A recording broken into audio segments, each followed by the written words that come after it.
MOU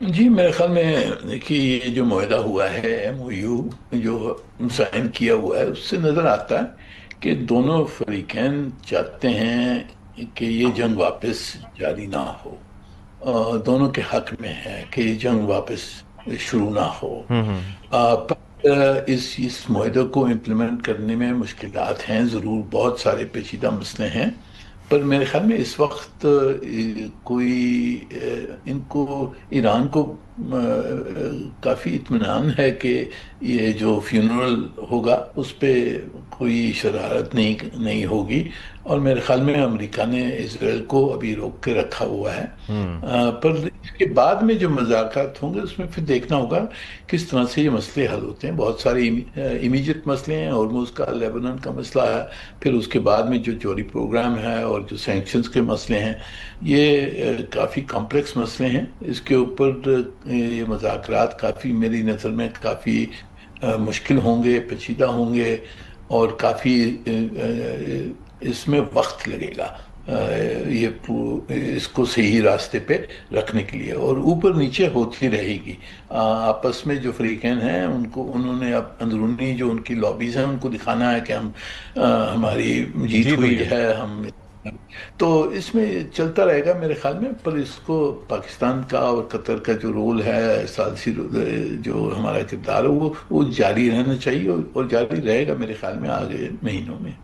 اچھا جاوید صاحب، آپ کی اس پہ رائے کیا ہے؟ آپ ایران میں رہ بھی چکے ہیں، اور جو یہ ایک ظاہر تقریبات ہوں گی اور ایک بڑا ایونٹ ہے، تو اس کے اندر آپ کو لگتا ہے کہ ایک تو کوئی سازش یا کسی شرارت، یا پھر ظاہر ہے کہ اسرائیل کی تو سب سے بڑی امبیرسمنٹ ہوئی ہے کہ ان کے مقاصد پورے نہیں ہو سکے، اور امریکہ بھی اب ان کو شٹ اپ کالز دے رہا ہے، تو اس کے بعد ان کے پاس آپشنز کیا رہ جاتے ہیں؟ نارملی اسیسینیشن تو ان کا ایک کی ٹول رہا ہے کہ جو ہمیشہ اس کو وہ یوٹیلائز کرتے رہیں، تو آپ کو لگتا ہے کہ اگر کوئی اس بات کا خدشہ خدا نخواستہ نہیں ہے اگر ایسا ہوتا ہے تو؟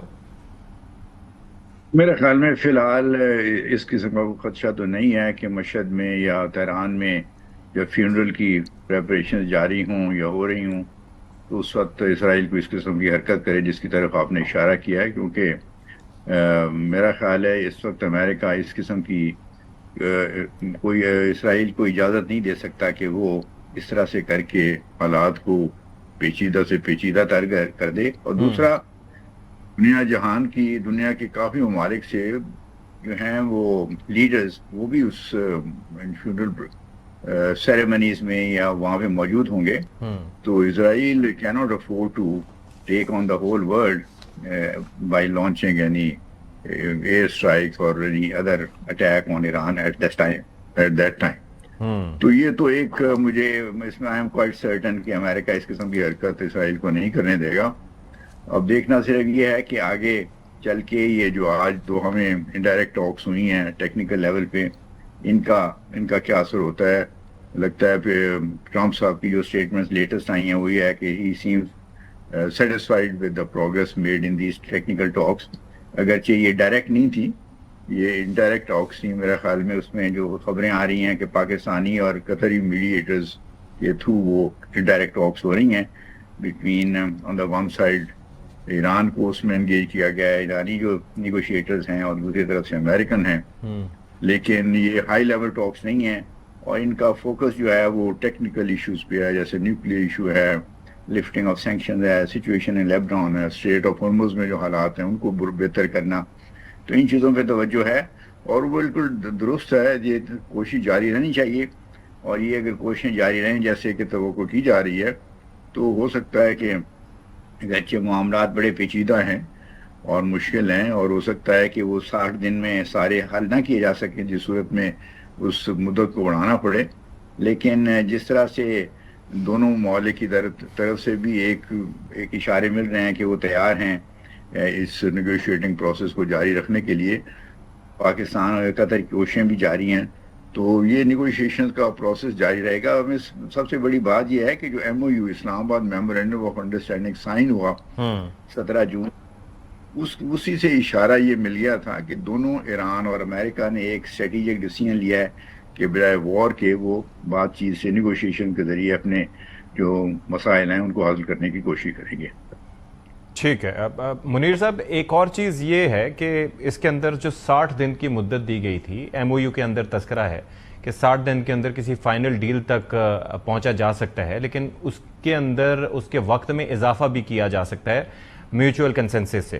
اس بات کا اشارہ پریزیڈنٹ ٹرمپ نے بھی دیا ہے کہ جب ان کو یہ بریف کیا گیا آل آؤٹ وار آپشنز پہ تو انہوں نے کہا کہ the president has told aides that he is fine if negotiations with Tehran blow past an August 18 deadline for a nuclear deal. تو انہیں بھی یہ سمجھ آتی ہے کہ اگر یہ جنگ دوبارہ ہوتی ہے یا دوبارہ کرتے ہیں تو زیادہ سے زیادہ انہوں نے کیا کر لینا ہے، اور ایران نے پھر اسٹریٹ آف ہارمز بند کر دیا تو اس کے مزید جو ہے ان کو سیاسی نقصانات ہوں گے. تو یہ انڈرسٹینڈنگ کو ذہن میں رکھتے ہوئے جو چیلنجز ہیں اس ایم او یو کے اندر نکات، جس سے آؤٹ رائٹلی یہ نظر آ رہا ہے، ایک امپریشن یہ مل رہا ہے کہ ایم او یو کوئی پڑھے تو اسے لگتا ہے کہ ایران کی فتح ہے، تو اب مزید کیا گین کر سکتے ہیں پریزیڈنٹ ٹرمپ اس سے بیان بازی کے علاوہ؟ جی دیکھیں، پریزیڈنٹ ٹرمپ صاحب کا رویہ، ان کی جو مقصد اس وقت ہیں میری نظر میں دو، ایک امیجیٹ آبجیکٹو ہے اور وہ یہ ہے کہ جو حالات اکانومی میں جو حالات ہیں وہ بہتر ہو جائیں، تیل کی تجارت ہو جائے، انفلیشن کم ہو جائے، لوگوں کے جو گیس پرائسز ہیں وہ کم ہو جائیں، تو جو اس کا امپیکٹ جو مڈ ٹرم الیکشنز ہوں گی اس کے اوپر یعنی کہ کوئی نیگیٹو امپیکٹ جو ہوا ہے اس کو کم کرنے کی کوشش کرنا، اس وجہ سے وہ سب کو روکنا چاہتے ہیں اور جو مذاکرات ہیں ان کو جاری رکھیں گے. میری جو مڈ ٹرم کے بعد میں جو ہے وہ پھر دو آپشن ہیں، جو جیسے جے ڈی وینس صاحب کہہ رہے تھے کہ یہی ہوگا کہ اگر مذاکرات اچھی چلتے ہیں آگے تو ٹرمپ صاحب کی اور جو ان کی انتظامیات ہے ان کا جو رویہ ہے وہ یہ ہے کہ جی ڈیل میکنگ کرنی ہے، پیسہ کمانا ہے. ہم نے دیکھنا کہ اگر یہ $300 بلین فنڈ بن گیا، انویسٹمنٹ ہوئی، ایران کے ساتھ تعلقات بہتر، ایران بہت بڑی اکانومی ہے، ہاں ان کو بہت نفع ہو سکتا ہے، فائدہ ہو سکتا ہے، تو وہ بھی ایک بڑا آپشن ہے ان کے لیے. میرے خیال میں ٹرمپ صاحب کی نظر میں وہ ایک سیریس آپشن ہے. پر اگر باتیں صحیح نہیں چلتی ہیں اور ایران جو چاہتے ہیں کہ ایران لیبنان میں مدد کرے، سیریا میں مدد کرے، پورے خطے میں یمن کی ہوتیز کو کنٹرول کرے، اگر وہ نہیں کرتا تو پھر ان کا رویہ واپس یعنی کنفرنٹیشن پہ کی طرف جا سکتا ہے. تو ایک ہم نے یہ ٹائم لائن دیکھنی ہے مڈ ٹرم الیکشن تک ان کا پالیسی، اس کے میں آپشن ان کی کھل جائیں گی. جاوید صاحب ایک چیز بتائیے، اگر آپ ایم او یو کو دیکھیں اور اس کے نکات کو دیکھیں تو بظاہر یہ لگ رہا تھا کہ یہ فتح ہے، لیکن ظاہر ہے کہ this is not the final deal. لیکن اگر آبجیکٹیوز کی بات کریں، ایک تو رجیم چینج تھا، وہ نہیں ہو سکی. ان کا یہ مقصد تھا کہ اسٹریٹ آف ہارمز پہ قبضہ کر لیں، اور جو آئل کی سپلائی ہے چائنا ظاہر ہے اس سے متاثر ہوتا تو وہ نہیں کر پائے. پھر اس کے ساتھ ساتھ آپ یہ دیکھیں کہ جو پراکسیز کے حوالے سے رائے رہی تھی ایرانین، تو ان کو کنٹرول اس طریقے سے نہیں کر سکے. حزب اللہ ابھی بھی اٹس فائرنگ بیک، وہ حوثیز ہیں جو اپنی جگہ وہ بھی کارروائیاں جاری رکھے ہوئے ہیں. پھر میزائل ٹیکنالوجی کے حوالے سے جو بات ہوتی رہی کہ یہ میزائل پہ کوئی کیپ لگانا چاہیے. یو ریممبر کہ یہ جے سی پی او اے بھی جب ہوا تھا اس وقت بھی اس کے اوپر کافی اعتراضات تھے کہ جی میزائلوں کا تو تذکرہ بھی نہیں ہوا. اس جنگ سے پہلے بھی ان کا حوالہ دیا جا رہا تھا اور اس میں ایران نے اپنی پوٹینسی ثابت کی، لیکن they are off the table as well. تو یہ ایران کی کامیابی ہی اس کو قرار دیا جائے گا؟ جہاں تک تو یہ مسائل ٹیکنالوجی کا یا مسائل پروگرام ایران کا تعلق ہے، یا ان کی جو پراکسیز ہیں یا ان کے ویسے گروپ جن کو سپورٹ کرتے ہیں مڈل ایسٹ میں، ان کا تو اسلام آباد میمورینڈم آف انڈرسٹینڈنگ میں کوئی ذکر ہی نہیں ہے.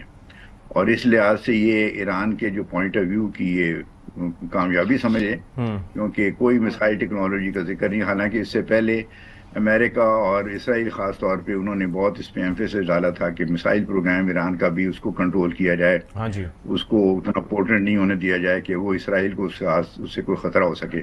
تو دونوں چیزوں کو اسلام آباد میمورینڈم آف انڈرسٹینڈنگ میں تو ڈالا ہی نہیں گیا. اس لیے میرا نہیں خیال کہ اسلام آباد میمورینڈم آف انڈرسٹینڈنگ کی امپلیمنٹیشن میں ان کی طرف کوئی توجہ دی جائے گی. کم از کم ایران اس کے لیے تیار نہیں ہوگا، کم واٹ میں.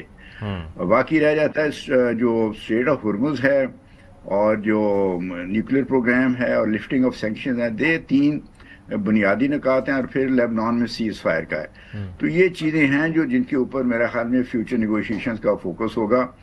اور یہ کوئی ایسے معاملات نہیں ہیں جو حل نہ کیے جا سکیں، اگرچہ پیچیدہ ہیں، کیونکہ after all joint comprehensive plan of action جو 2015 میں سائن ہوا تھا، اس میں نیوکلیر ایشو کا ایک سولوشن نکال لیا گیا تھا۔ وہ بیسیکلی اس وقت ایران کے یورینیم انریچمنٹ پروگرام پہ کچھ پابندیاں لگا دی گئی تھیں، تو اس سے ملتی جلتی یا اس سے زیادہ سخت قسم کی پابندیاں دوبارہ ایران پہ لگائی جا سکتی ہیں۔ ایران نے پہلے ہی کہہ دیا ہے کہ وہ نیوکلیر ویپنز بنانے کی کوئی ارادہ نہیں رکھتے، تو اس لیے اس معاملے کو ٹیکنیکل ہے، پیچیدہ ہے، لیکن حل کیا جا سکتا ہے، کیونکہ ایک دفعہ پہلے بھی حل ہو چکا تھا۔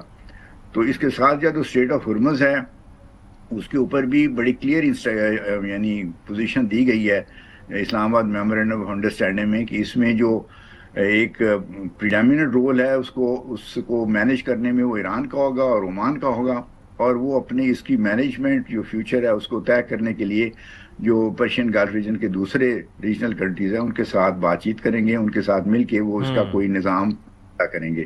تو یہ بھی لکھا ہوا ہے، اور اس کی اب ڈیٹیلز ٹیکنیکل کیسے نکلیں گی یہ ایک چیز ہے، اور ظاہر ہے یہ ڈسکشن سے ہی ہوگا، اور یہ ڈسکشن سے ہی ہوگا کہ تو اس لیے تو یہ چیزیں جو ہیں یہ پیچیدہ ضرور ہیں، ان کی کوئی آسان نہیں ہے، اور اس میں مشکلات بھی آئیں گی، لیکن مجھے لگتا ہے کہ جو اسٹریٹجک ڈیسیژن دونوں ممالک نے لیا ہے، ایران نے اور امریکہ نے، وہی ہے کہ لڑائی کی بجائے وہ اب نیگوشیشنز کے تھرو ان معاملات کو حل کرنے کی کوشش کریں گے۔ منیر صاحب، ایک اور جو پہلو ہے وہ ہے اسرائیل کا، جس کا شروع میں بھی ہم نے تذکرہ کیا۔ اسرائیل کے جو وزیر دفاع ہیں وہ یہ کہتے ہیں کہ we have attacked twice with proactive preemptive strikes in Iran and if necessary we will strike a third time as well۔ یعنی کہ یہ بیان ان کی جگہ، نیتن یاہو کا جو ہیبرو میں انٹرویو تھا وہ اپنی جگہ، یعنی کہ وہ اس چیز پہ یقین رکھتے ہیں کہ ہم نے دوبارہ یہ کام کرنا ہے۔ اور پھر جو پہلا پیرا تھا اس کا ایم او یو کا، اس کے اندر لبنان کا تذکرہ تھا کہ کس طریقے سے تمام فرنٹس پر لڑائی بند ہونی چاہیے، اور وہ جو بفر زون ایک قائم کیا انہوں نے، یعنی کہ جو گریٹر اسرائیل کے پلان ہے ایکسپینشن کے، اس کے تحت وہاں پر بھی انہوں نے اپنی ٹیریٹریز کو ایکسپینڈ کیا ہے۔ اس سے پیچھے ہٹے بغیر آپ کو لگتا ہے کہ کوئی مذاکرات فروٹفل ہو سکتے ہیں؟ کیونکہ ایران کی تو پہلی شرط ہی یہ ہے کہ ایم او یو پر عمل ہو، اور پہلے نقطے پہ نہیں ہوگا تو پھر کیسے بڑھے گی بات آگے؟ جی، اس میں میرے خیال میں کوئی شک نہیں ہے کہ اسرائیل نے پوری کوشش کرنی ہے کہ یہ امریکہ اور ایران کے درمیان کوئی سمجھوتا نہ ہو۔ ٹھیک ہے، یہ اٹس گیون۔ اب کس حد تک امریکہ بھی چاہتا ہے کہ نارملائز کرے، وہ دیکھنے کی بات ہوگی۔ میرے خیال میں پہلے مڈ ٹرم الیکشن تک ایک پوزیشن ہوگی، اس کے بعد میں صحیح پوزیشن جو امریکہ کی ہوگی وہ نکل آئے گی، تو وہ دیکھنا ہے۔ اسرائیل کے جو بیانات ہیں وہ بھی دیکھنا ہے۔ اسرائیل میں بھی الیکشن آنے لگے ہیں، تو ان کو بھی دکھانا ہے کہ جی ہماری ہار نہیں ہوئی، کیونکہ ظاہر ہے کہ ان کو کچھ اس جنگ سے کچھ نہیں ملا، اوپر سے یعنی کہ ان کے تعلقات امریکہ سے اس میں کمی پیشی آ گئی۔ تو جو اسرائیلی پولیٹیشین ہے وہ تو ان کو تو دکھانا ہوگا کہ جی ہماری جیت ہوئی۔ نیتن یاہو بہت ساری باتیں بھی کر رہے ہیں کہ جی ہم نے یہ کیا، وہ کیا، یہ کر لیں گے، تو یہ جگہ پر ہے۔ پر اسرائیل کی جو اسٹریٹجک آبجیکٹیوز ہیں وہ وہی ہیں کہ ایران کو دبانا ہے، ٹھیک ہے، اور اس خطے میں اسرائیل کی ڈومینیشن ہونی ہے، اور جو فلسطینیوں کو کوئی اسٹیٹ نہیں دینا ہے، اور جو زونز ہیں سیریا میں، لیبنان میں وغیرہ، ان کو ہم نے رکھنا ہے۔ ایران کے پراکسیز ہیں ان کو ختم کرنا ہے۔ یہ آبجیکٹیوز اسرائیل کی رہتی ہیں، اور آگے جا کے اس میں مشکلات ہوں گی۔ آل رائٹ جی، بہت شکریہ آپ کا منیر اکرم صاحب، اور ساتھ ہی ساتھ جاوید حسین کا بھی وقت کا بہت شکریہ۔ We'll take a break here, break کے بعد حاضر ہوتے ہیں۔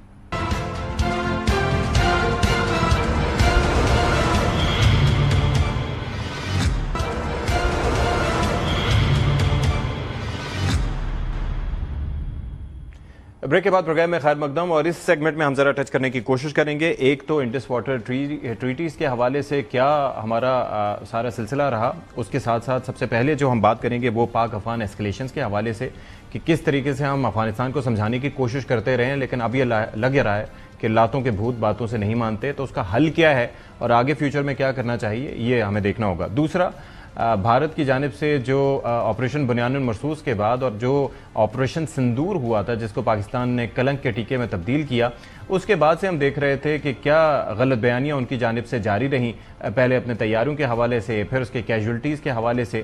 تو اس پر اب راج ناتھ سنگھ کس طرح کی مشکلات کا سامنا کر رہے ہیں اس کے اوپر بھی ہم بات کریں گے. ڈاکٹر قمر چیمہ ہمیں جوائن کر رہے ہیں، ان سے ہم بات کرتے ہیں. Thank you so much for your time doctor Qamar Cheema.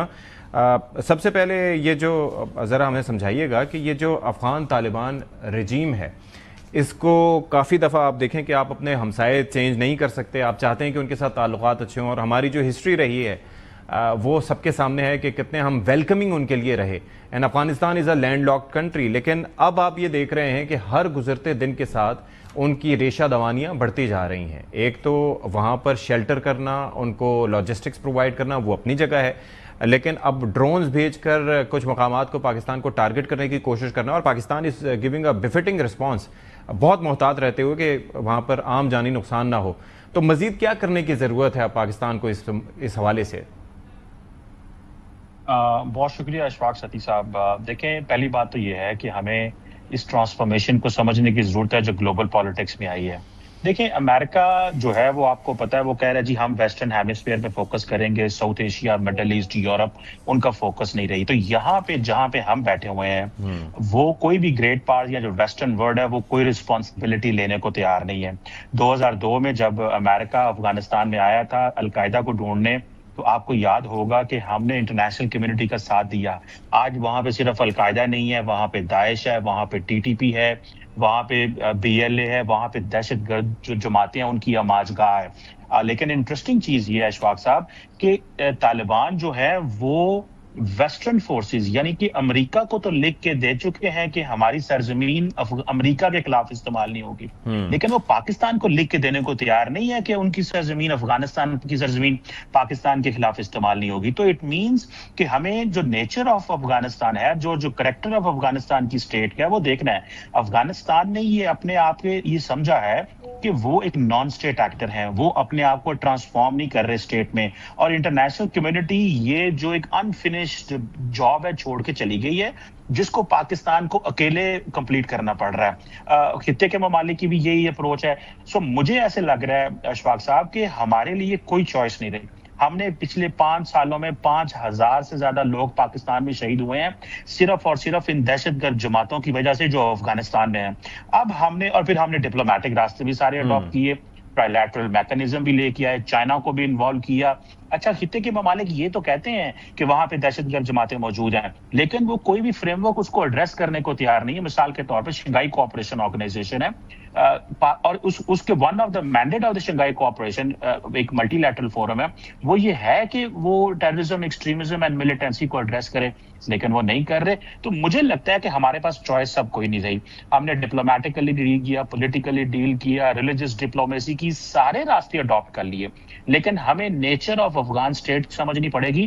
وہ ایک ماسٹر پراکسی ہے، جس طرح TTP ایک پراکسی ہے اس طرح افغان طالبان بھی ایک ماسٹر پراکسی ہے، اور وہ کام کر رہے ہیں کہ کس طرح پاکستان کو ڈیسٹیبلائز کرنا ہے. اربوں ڈالر کا اسلحہ جو ہے وہ امریکہ اس وقت چھوڑ کے چلا گیا تھا، وہ اسلحہ انہوں نے بیچا بھی، وہ اسلحہ وہ استعمال بھی کر رہے ہیں، دہشت گرد جماعتوں میں کو بھی دے رہے ہیں. سو پاکستان کو کے پاس اب کوئی چوائس نہیں رہی کیونکہ ہم نے تمام آپشنز استعمال کر لی ہیں. تو مجھے لگتا ہے کہ ہمیں وہ جو ہائیڈ آؤٹس جہاں پہ ہیں تو وہاں پہ کنٹینیوسلی وہاں پہ اسٹرائک کرنا چاہیے. اپنی نیشنل سیکیورٹی اینڈ سوورینٹی پہ ہم بالکل کمپرومائز نہیں ہونے دیں گے، اور ہمیں جو ڈیولپنگ انڈیا افغانستان کی جو پارٹنرشپ ہے اس کو بھی دیکھنا ہوگا. اور جو آپ کی گلوبل امیج ہمارا بہتر ہوا ہے، دنیا نے دیکھا کہ یہ وہ ملک ہے جس نے انڈیا جیسی بڑی ریاست جس کا $90 ارب کا دفاعی بجٹ ہے اس کو بھی رسپونڈ کرتا ہے. ٹھیک ہے، اب وہ سمجھتے ہیں کہ اس کو ایک چھوٹے طریقے سے دہشت گرد جماعتوں کے ذریعے سے اس کو مصروف رکھا جائے. تو ہمیں اس transformation process this is how process operate. لیکن ہم جو ایک چیز اکثر ہائی لائٹ کرنے کی کوشش کرتے تھے اور بتانے کی کوشش کرتے تھے پوری دنیا کو کہ India is behind it, India is providing everything to Afghanis, اور خاص طور پر جو ان کارروائیوں میں ملوث ہیں، اور اجیت دوول کی پراکسیز ہیں جو دے آر ان ورک. لیکن اب اس کی تصدیق اس بنیاد پہ ہو گئی کہ جو بھارتی وزارت خارجہ کی جانب سے ان کے پیٹ میں درد اٹھا اور انہوں نے ان کی سپورٹ میں بیان دیا، تو یہ اٹس اے کلیئر میسج، اور یہ بڑا کلیئرٹی ہے کہ آپ سب کو پتہ چل جائے گا کہ اس کے پیچھے کون رہا ہے.